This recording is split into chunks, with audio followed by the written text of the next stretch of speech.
1 Samuel chapter 28. In those days the Philistines gathered their forces to fight against Israel. Achish said to David, "You must understand that you and your men will accompany me in the army." David said, "Then you will see for yourself what your servant can do." Achish replied, "Very well, I will make you my bodyguard for life." Saul and the medium at Endor. Now Samuel was dead, and all Israel had mourned for him and buried him in his own town of Ramah. Saul had expelled the medium and spiritists from the land. The Philistines assembled and came and set up camp at Shunem, while Saul gathered all Israel and set up camp at Gilboa. When Saul saw the Philistine army, he was afraid. Terror filled his heart. He inquired of the Lord, but the Lord did not answer him by dreams or Urim or prophets. Saul then said to his attendants, "Find me a woman who is a medium, so I may go and inquire of her." "There is one in Endor," they said.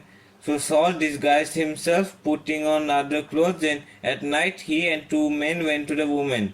"Consult a spirit for me," he said, "and bring up for me the one I name."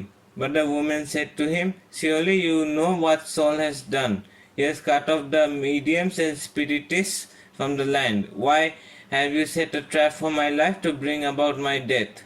Saul swore to her by the Lord, "As surely as the Lord lives, you will not be punished for this." Then the woman asked, "Whom shall I bring up for you?" "Bring me Samuel," he said.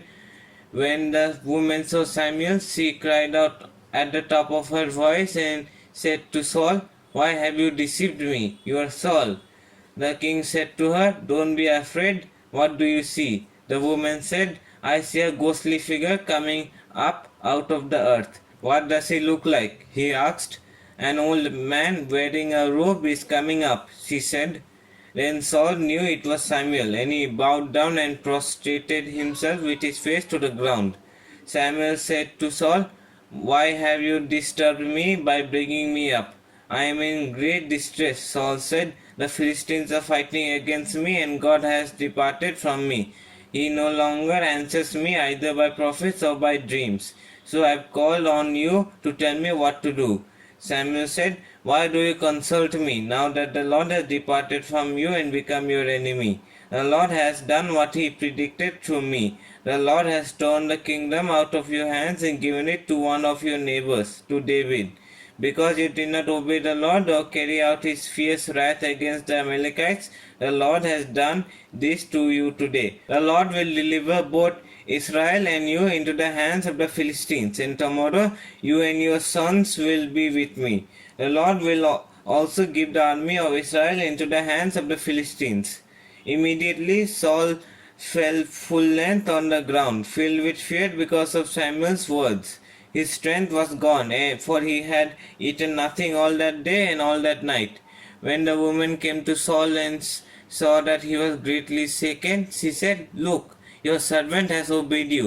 I took my life in my hands and did what you told me to do. Now please listen to your servant and let me give you some food so you may eat and have the strength to go on your way." He refused and said, "I will not eat." But his men joined the woman in urging him, and he listened to them. He got up from the ground and sat on the couch. The woman had a fattened calf at the house, which she butchered at once. She took some flour, kneaded it, and baked bread without yeast. Then she set it before Saul and his men, and they ate. That same night they got up and left. 1 Samuel chapter 29. Achish sends David back to Ziklag. The Philistines gathered all their forces at Aphek, and Israel camped by the spring in Jezreel. As the Philistine rulers marched with their units of hundreds and thousands, David and his men were marching at the rear with Achish. The commanders of the Philistines asked, "What about these Hebrews?" Achish replied, "Is this not David, who was an officer of Saul king of Israel? He has already been with me for over a year, and from the day he left Saul until now I have found no fault in him." But the Philistine commanders were angry with Achish and said, "Send a man back, that he may return to the place you assigned him. He may not go with us into battle, or he will turn against us during the fighting." How better could he regain his master's favor than by taking the heads of our own men? Isn't this the David they sang about in their dances? Saul has slain his thousands and David his tens of thousands. So Achish called David and said to him, as surely as the Lord lives, you have been reliable, and I would be pleased to have you serve with me in the army. From the day you came to me until today, I have found no fault in you, but the rulers don't approve of you. Now turn back and go in peace, do nothing to displease the Philistine rulers. But what have I done? Asked David. What have you found against your servant from the day I came to you until now? Why can't I go and fight against the enemies of my lord the king? Achish answered, I know that you have been as pleasing in my eyes as an angel of God. Nevertheless, the Philistine commanders have said, you must not go up with us into battle. Now get up early along with your master's servants who have come with you, and leave in the morning as soon as it is light. So David and his men got up early in the morning to go back to the land of the Philistines, and the Philistines went up to Jezreel. 1 Samuel chapter 30. David destroys the Amalekites. David and his men reached Ziklag on the third day. Now the Amalekites had raided the Negev and Ziklag. They had attacked Ziklag and burned it, and had taken the women who were in it, both young and old.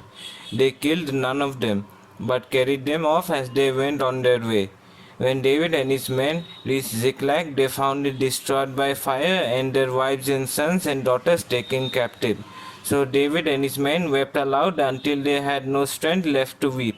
David's two wives had been captured, Ahinoam and Jezreel, and Abigail, the widow of Nabal of Carmel.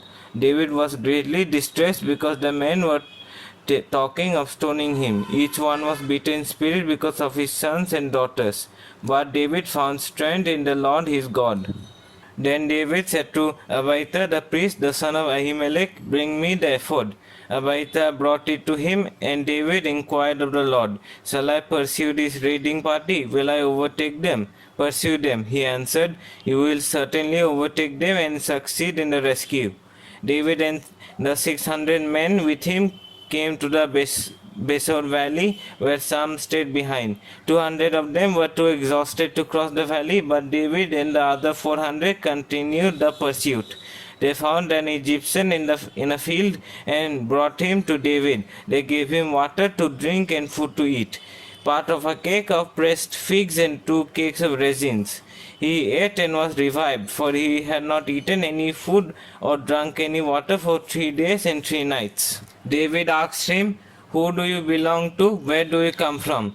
He said, I am an Egyptian, the slave of an Amalekite. My master abandoned me when I became ill 3 days ago. We raided the Negev of the Kerethites, some territory belonging to Judah, in the Negev of Caleb, and we burned Ziklag. David asked him, can you lead me down through this raiding party?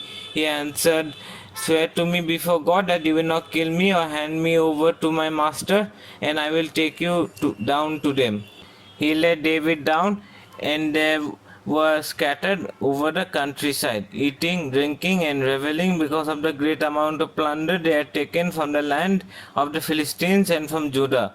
David fought them from dusk until the evening of the next day, and none of them got away, except 400 young men who rode off on camels and fled. David recovered everything the Amalekites had taken, including his 2 wives.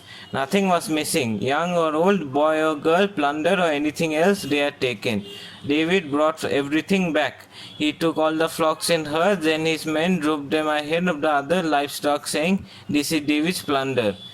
Then David came to the 200 men who had been too exhausted to follow him and who were left behind at the Besor valley.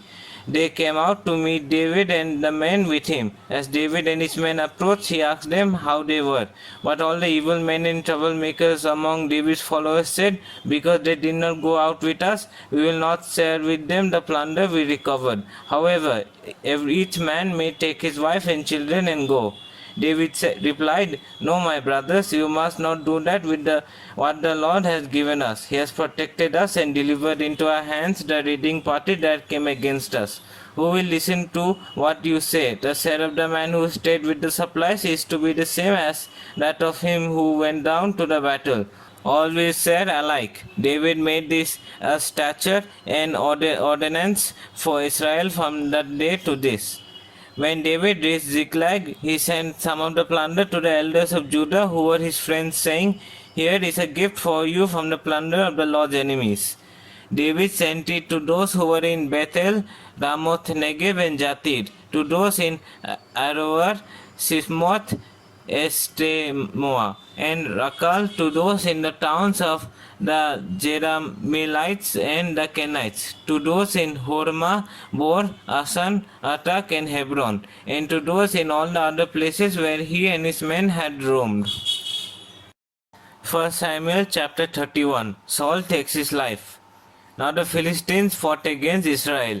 The Israelites fled before them, and many fell dead on Mount Gilboa.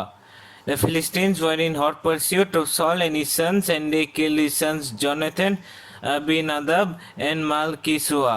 The fighting grew fierce around Saul, and when the archers overtook him, they wounded him critically. Saul said to his armor-bearer, "Draw your sword and run me through, or these uncircumcised fellows will come and run me through and abuse me." But his armor-bearer was terrified and would not do it. So Saul took his own sword and fell on it. When the armor-bearer saw that Saul was dead, he too fell on his sword and died with him. So Saul and his 3 sons and his armor-bearer and all his men died together that same day.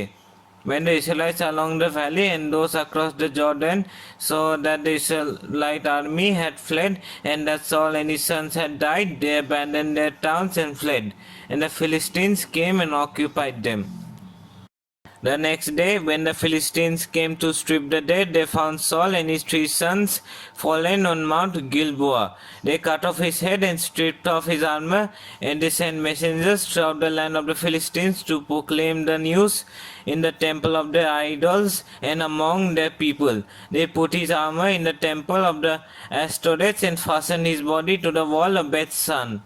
When the people of Jabez Gilead heard what the Philistines had done to Saul, all their valiant men marched through the night to Beth-san.